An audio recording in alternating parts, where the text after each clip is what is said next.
পেহেলগামে নারকীয় জিহাদি হামলার পর দেশের সংসদীয় প্রতিনিধি দলের সদস্য হয়ে বিদেশ সফরে গিয়েছিলেন তৃণমূল সাংসদ অভিষেক ব্যানার্জি।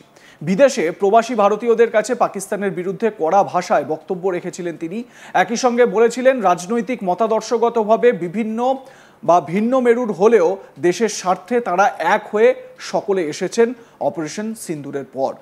দেশে ফিরে এবার নিজের সোশ্যাল মিডিয়া হ্যান্ডেলে বড়সড় প্রশ্ন তুললেন অভিষেক। কি প্রশ্ন? কেন্দ্রের নরেন্দ্র মোদী সরকারকে নিশানা করে অভিষেক পোস্ট করেছেন, পেহেলগামে জিহাদি হামলার 55 দিনেরও বেশি সময় পেরিয়ে গিয়েছে। এটা অত্যন্ত উদ্বেগের বিষয় যে গণতন্ত্রে মূলধারার গণমাধ্যম, বিরোধী দলের সদস্যরা অথবা বিচার বিভাগ কেউই ভারত সরকারের সামনে এই 5টি গুরুত্বপূর্ণ প্রশ্ন উত্থাপন করতে এগিয়ে আসেনি। তবে জাতির কল্যাণের প্রতি প্রতিশ্রুতিবদ্ধ একজন নাগরিক এবং জবাবদিহিতার দায়িত্বপ্রাপ্ত জনপ্রতিনিধি হিসেবে আমি ভারত সরকারের সামনে এই 5টি প্রশ্ন উত্থাপন করছি। কি 5টি প্রশ্ন? এরপরই অভিষেক বেছে বেছে 5টি প্রশ্ন তুলে ধরেছেন পেহেলগামের জিহাদি হামলা নিয়ে। অভিষেক প্রশ্ন তুলেছেন। প্রশ্ন 1, 4 জন জিহাদি কিভাবে সীমান্তে অনুপ্রবেশ করে 26 জন নিরীহ নাগরিককে জানে শেষ করতে সক্ষম হয়েছিল? জাতীয় নিরাপত্তার এই বিশাল লঙ্ঘনের দায় কোথায়? প্রশ্ন 2, যদি এটি একটি গোয়েন্দা ব্যর্থতা হয়ে থাকে তাহলে কেন গোয়েন্দা ব্যুরো প্রধানকে 1 বছরের মেয়াদ বৃদ্ধি করা হয়েছিল, তাও হামলার মাত্র 1 মাস পরে? কেন তাকে জবাবদিহি করার পরিবর্তে পুরস্কৃত করা হয়েছিল? এর পিছনে বাধ্যবাধকতা কি? প্রশ্ন 3, এই নৃশংস ধর্মভিত্তিক হামলার জন্য দায়ী 4 জিহাদি কোথায়? তারা কি মৃত না জীবিত? যদি তাদের নিকেশ করা হয়ে থাকে তাহলে সরকার কেন স্পষ্ট বিবৃতি দিতে ব্যর্থ হয়েছে? আর যদি না থাকে তাহলে কেন এই নীরবতা? প্রশ্ন 4, পাক অধিকৃত জম্মু কাশ্মীরকে বা পিওকেকে কবে পুনরুদ্ধার করা হবে? ব্যবসায়িক চুক্তির কথা বলে তিনি সংঘর্ষ বিরতি চুক্তি করিয়েছেন। আমেরিকার প্রেসিডেন্ট ডোনাল্ড ট্রাম্পের এই দাবির সরকারি প্রতিক্রিয়া কেন দেয়নি সরকার? প্রশ্ন 5, প্রতিনিধি দল 33টি দেশে বিদেশ সফরে গিয়েছে। সন্ত্রাস বিরোধী লড়াইয়ে অন্যান্য দেশ ভারতকে কতটা সাহায্য করলো সে সম্পর্কে কেন্দ্র চুপ কেন? একই সঙ্গে অভিষেক পেহেলগামের মতো ঘটনায় পাকিস্তানেরও যোগ স্পষ্ট হওয়ার পরও ওয়ার্ল্ড ব্যাংক ও ইন্টারন্যাশনাল মনিটারি ফান্ডের মতো অর্গানাইজেশন কি করে পাকিস্তানকে অর্থ সাহায্য করলো সেই প্রশ্নও তুলেছেন তিনি। এ বিষয়ে বিজেপি বিধায়ক অগ্নিমিত্রা পাল বলেন, অভিষেক ব্যানার্জি ঠিকই প্রশ্ন করেছেন, কিন্তু তার সঙ্গে তার আরও একটা প্রশ্ন করা উচিত। তিনি বলেন, মুর্শিদাবাদে অশান্তির ঘটনা কার ইন্ধনে হয়েছে সেই প্রশ্নটাও করবেন বলে আমি আশা করি। মুর্শিদাবাদের অশান্তি নিয়ে তৃণমূলকে কাঠগড়ায় দাঁড় করিয়ে খোঁচাটা অভিষেককে দিয়েছেন। কি প্রশ্ন তুলেছেন অগ্নিমিত্রা পাল নিজে শোনাবো। অভিষেক ব্যানার্জি, আপনি যে প্রশ্ন করেছেন ঠিকই করেছেন, কিন্তু তার সাথে আরেকটি প্রশ্ন করবেন। আমাদের মুখ্যমন্ত্রী মমতা বন্দ্যোপাধ্যায় যে বলছিলেন যে বিজেপি আর বিএসএফ মুর্শিদাবাদের দাঙ্গা বাঁধিয়েছে, কিন্তু তারপরে আমরা মহামান্য আদালত এবং সিটের যে রায়, সেখানে দেখলাম প্রায় 18 জন জিহাদি মুসলমান যারা সেখানকারই মুর্শিদাবাদেরই লোকাল এবং সেখানকার টিএমসির কাউন্সিলর মেহবুব আলম এবং ধুলিয়া মিউনিসিপ্যালিটির চেয়ারম্যান ইনজামুল হক তার নেতৃত্বে দাঙ্গা বাঁধিয়েছে। তো এই দাঙ্গাটা অভিষেক ব্যানার্জি কার নেতৃত্বে কার ইন্ধনে হলো? মমতা ব্যানার্জি কি ইন্ধন দিয়েছেন? ভোট ব্যাংকের জন্য হিন্দুদেরকে মারো, জলের পাইপের লাইন কেটে দাও যাতে জল না পায়, আগুন যাতে না নেভাতে পারে, আজকে হিন্দু মহিলাদের অসম্মান করা, হরগোবিন্দ দাস, চন্দন দাসকে খুন করা, মাত্র 30 মিটার দূরে থানা ছিল, কিন্তু তারপরেও 4 ঘন্টা বাদে পুলিশ এলো। অভিষেক বন্দ্যোপাধ্যায়, আপনি যে প্রশ্নটা পেহেলগাঁও নিয়ে করছেন তার সাথে মুর্শিদাবাদ নিয়ে এই প্রশ্নটা অবশ্যই করবেন, আমি আশা রাখি।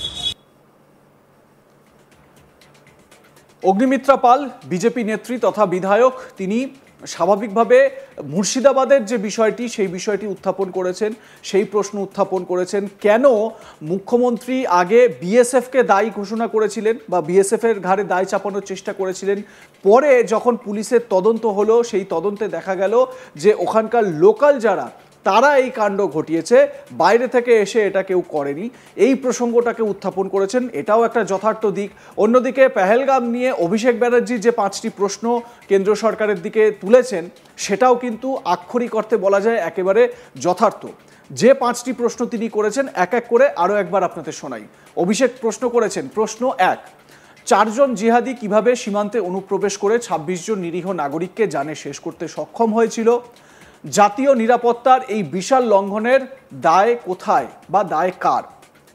প্রশ্ন 2, যদি এটি একটি গোয়েন্দা ব্যর্থতা হয়ে থাকে তাহলে গোয়েন্দা ব্যুরো প্রধানকে 1 বছরের মেয়াদ বৃদ্ধি করা হয়েছিল, তাও আবার হামলার 1 মাস পরে। কেন তাকে জবাবদিহি করার পরিবর্তে পুরস্কৃত করা হয়েছিল? এর পিছনে বাধ্যবাধকতা কি? এই প্রশ্নটি করেছেন অভিষেক ব্যানার্জি।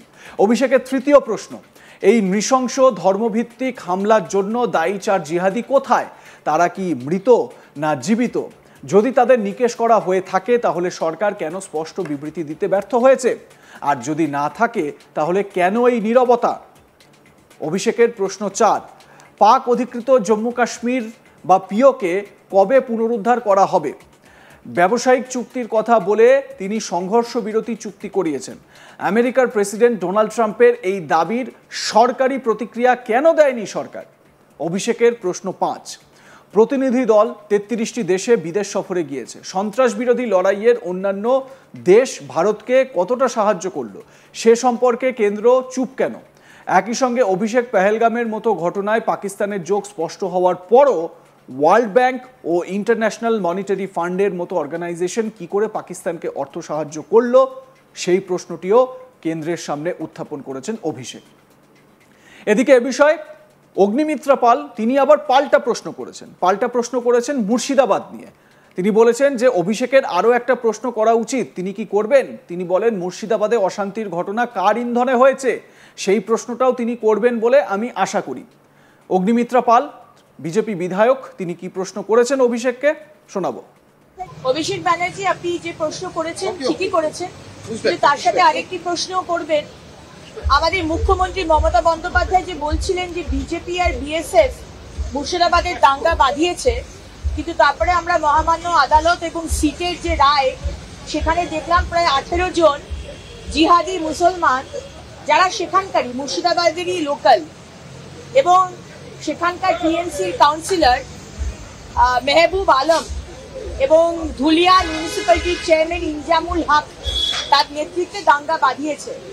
এই দাঙ্গাটা অভিষেক ব্যানার্জি কার নেতৃত্বে, মানে কার ইন্ধনে হলো? মমতা ব্যানার্জি কি ইন্ধন দিয়েছেন?